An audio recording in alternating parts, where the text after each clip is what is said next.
How's it going, everyone?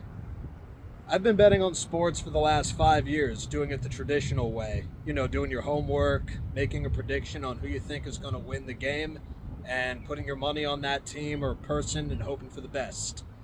But I gotta say, after discovering Profit Gateway and starting to learn that strategy of where it's impossible to lose since July of 2022, I'm never going to go back to betting the traditional way that most sports bettors do because I'm snobby, you know?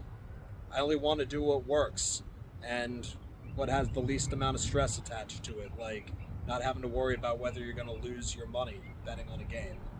So, since using this strategy, I feel like Biff in Back to the Future too. Only he had a sports almanac from the future and always knew the outcome of the game. And as he said, bet on the winner and you'll never lose.